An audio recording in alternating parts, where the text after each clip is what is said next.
Good morning, Gallagher. Thanks for getting up with Gallagher today. I'm going to introduce some guests. This is Abby. This is Maggie. This is Ella. And back there we've got Phoebe. Hi. I'm going to turn this around and give it to Ella. Ella's going to film for us today. Okay. As we get started, today is Friday. Woo! You made it till Friday. April 24th, 2020. As you know, we have 22 sites in Cleveland distributing lunch. You can stop by and get lunch and breakfast for the next day. The closest one to us, as you know, is Waverly at West 57th in off Detroit. We mailed out packets this week. The district mailed out packets. You should be getting them yesterday or today. They should be the most current packets. Laptops for those that filled out the survey went out yesterday, laptops can be picked up on Monday at 9:30. They'll be distributed for all of us that filled out the surveys yesterday. So Gallagher staff will be there on Monday to help you with those.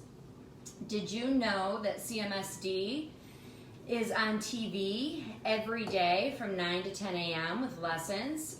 You can check them out on WAB, channel 43. Joseph, and if you don't catch them at 9 to 10 a.m. on channel 43, if you don't have cable right now, you can check them out on YouTube later in the day. They'll be posted. Joseph Gallagher has also started a YouTube page. It's called Joseph Gallagher Cowboys. And last but not least, Literacy in the Hood has many books to distribute to Gallagher kids and families. Sean with Literacy in the Hood will be posting a little bit more information and details, or you can check out his Facebook page. Whew, okay, done with those announcements for the day. All right, as we set our purpose for reading today, you want to be thinking about theme. If this was a moral, a fable, we would probably call it a moral. Or if it was a fractured tale or a fairy tale, we would say what was the moral of the story.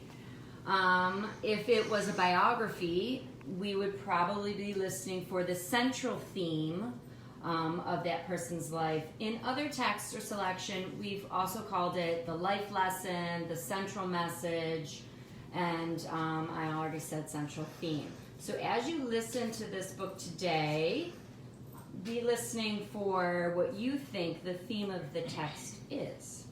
The book is called Stand Tall, Molly Lou Mellon. It was written by Patty Lavelle, and it was illustrated by David Catrot. This is a well-loved favorite in our house. Tattered, some pages have been torn. Sometimes kids have added to the illustrations of the books. Some sight words have been circled in here. So this is one of our favorites, Stand Tall, Molly Lou Mellon. And these Conway girls and I are going to read it with me. Molly Lou Mellon stood just taller than her dog and was the shortest girl in the first grade. She didn't mind. Her grandma had told her to walk proudly as you can, and the world will look up to you. So she did.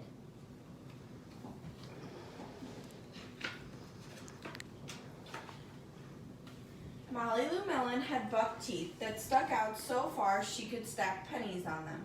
She didn't mind. Her grandma had told her, "Smile big and the world will smile right back at you." So she did.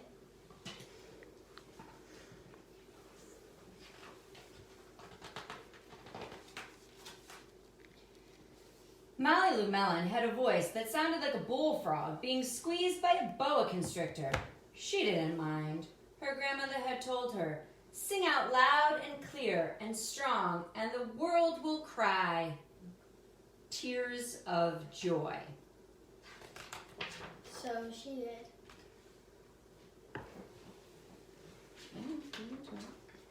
Molly Lou Mellon was often fumble-fingered. She didn't mind. Her grandma had told her, "Believe in yourself and the world will believe in you too." So she did.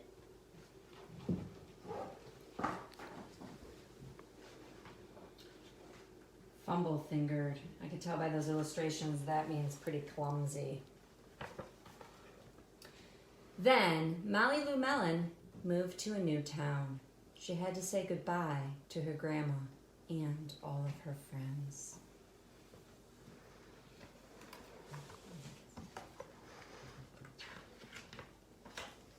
And start in a new school.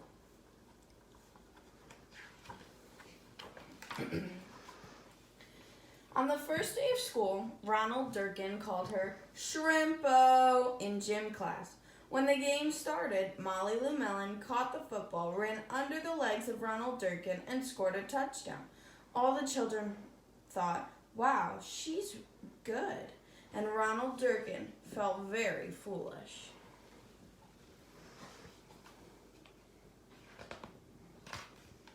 On the second day of school, Ronald Durkin called her Bucky Tooth Beaver. Molly Lou Mellon took out her pennies, stacked 10 high on her teeth, and smiled as big as day. All the children smiled with glee, and Ronald Durkin felt very foolish. On the third day of school, Ronald Durkin said, "You sound like a sick duck. Honk, honk." Molly Lou Mellon sang out, "Quack!" so clear and strong that it made Ronald Durkin somersault backwards and hit his head and have to go to the nurse. All the children cried with joy to be free of the Ronald Durkin for the rest of the afternoon, and Ronald Durkin felt very foolish.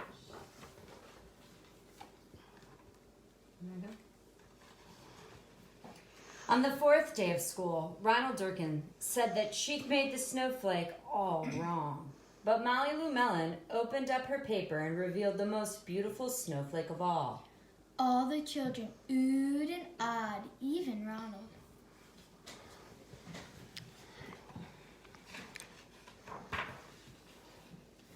On the fifth day of school, Ronald Durkin brought Molly Lou Mellon a stacking penny for her tooth and smiled at her.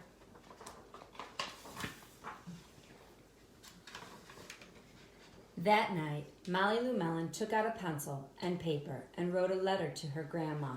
Dear Grandma, I wanted to tell you that everything you told me was exactly right. Love, Molly Lou Mellon. Then The end. So as you heard, Molly Lou Mellon, one of our favorites, I know I asked you to think about what the theme of that book might have been. So what do you think? I noticed a central message could be to stand up to bullies. I believe the theme is to be true to yourself. I think the central theme was to be proud of our differences and to always be kind to others. I agree. I think another essential message or theme would be to always stand up for yourself and just stand up for yourself. And sometimes stand up for others too. So, it's hard to believe we're still on lockdown. And when the lockdown starts to get released on May 1st and some things start to open, really still take great caution, just as you are now with your families. Continue to wash your hands, wear masks in public. Don't go anywhere that's going to be a crowded space. This is all about protecting you and your families at this time. So stay well. Thanks for joining us. Have a great day, JMG, and do it. J-M-G. G-Way. Keep doing it.